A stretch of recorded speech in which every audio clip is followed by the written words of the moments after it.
The fate of Paramount hangs in the balance as media house Skydance does battle with the tag team of Apollo and Sony. That battle led to the ousting of longtime CEO Bob Bakish this week and more unease among shareholders. Joining us is Ariel Investments founder, chairman, co-CEO, and chief investment officer John Rogers. We should note John is a Paramount shareholder. John, thank you for coming on Yahoo Finance as always. We'd love to get your thoughts about, as a shareholder from Paramount, your thoughts on what's been going on this week.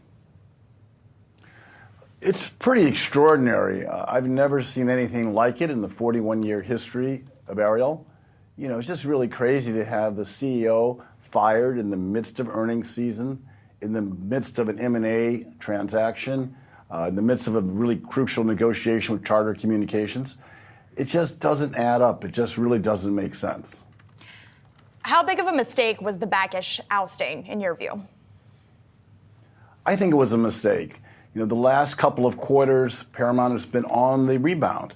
You know, they've been doing better than expected. Going to be profitable next year in the direct-to-consumer area in North America. You know, Paramount Plus is doing really, really well. You know, their core franchises, whether it's Super Bowl or Grammys, have been doing great. You know, Top Gun, Mission Impossible. You know, things have been on track to get better these last couple of quarters. So it's just not one of these companies where it's starting to deteriorate again and you don't see the sun coming out in the future. In this case, it really feels really good about where Paramount's position. It's only selling at 7.5 times next year's earnings. It's a cheap stock with a really, we think, a very positive future. So it doesn't make sense to let the CEO go, we think, in the midst of this recovery. John, I should mention, of course, too, Apollo is the parent company of Yahoo Finance.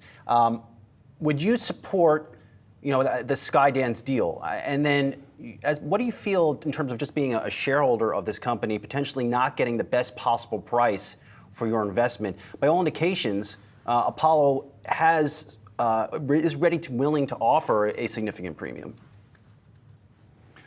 Well, as we've talked to board members and talked to managements, they've always promised us they were going to treat all shareholders fairly. So if what we've read is true, that we're getting diluted in this transaction, that's not a good feeling, and it's something we don't think is fair, and we don't think it's proper.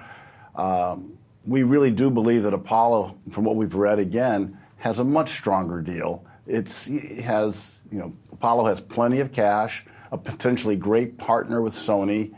It just makes much more sense to have those kind of experienced hands take over this company, pay out all of us A and B shareholders, get cash for our shares. It makes all the sense. Skydance is an up-and-coming company. It's smaller. You know, it's something we don't know whether it can work, but the price they're willing to pay and the valuations that we see is just a significant discount from the value we would get from Apollo. Who do you like as a new CEO? Well, I think the idea that they have 3 CEOs here on an interim basis is something that also is unprecedented. There are a lot of good people out there who could help, but I think that's one of the great things about the Apollo-Sony deal, is Sony brings terrific management, terrific experience. They've been able to really utilize their content.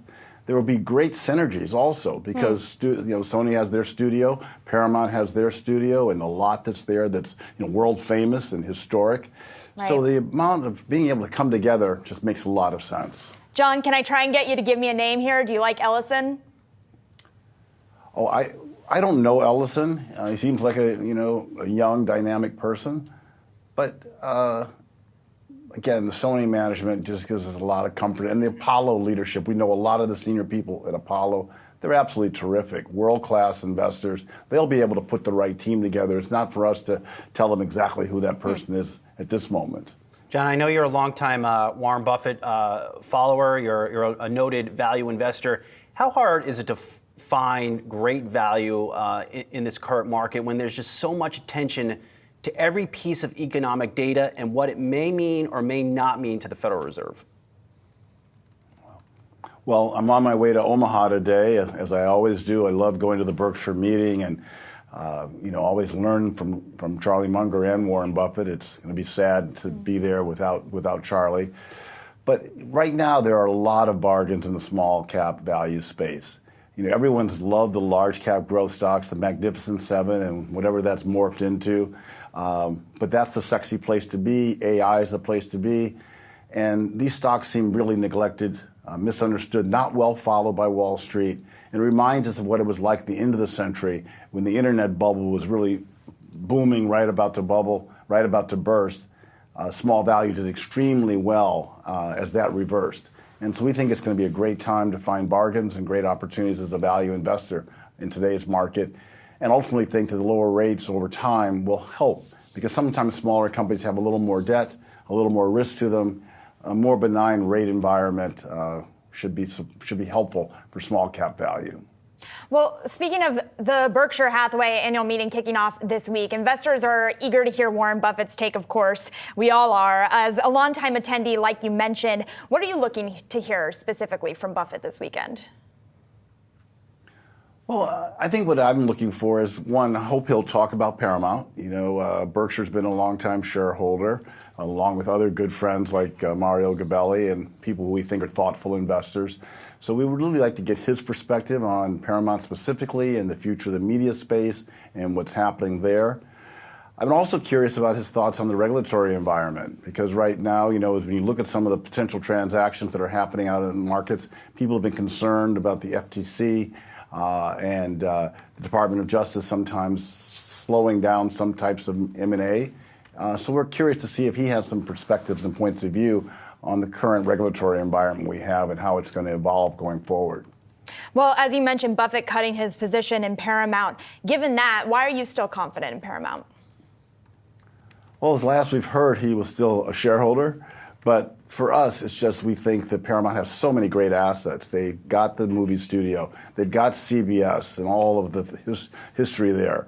They have the rights, NFL football and the NCAA tournament and the Grammys.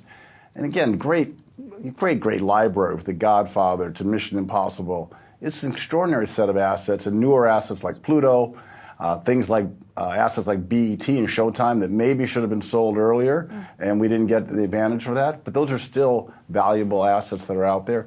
And it's actually a very strong global company, and a lot of times the street doesn't seem to recognize the plethora of assets that are a part of Paramount. John Rogers, Ariel Investments co-CEO, always good to see you. Safe travels to Berkshire, and indeed, enjoy that event.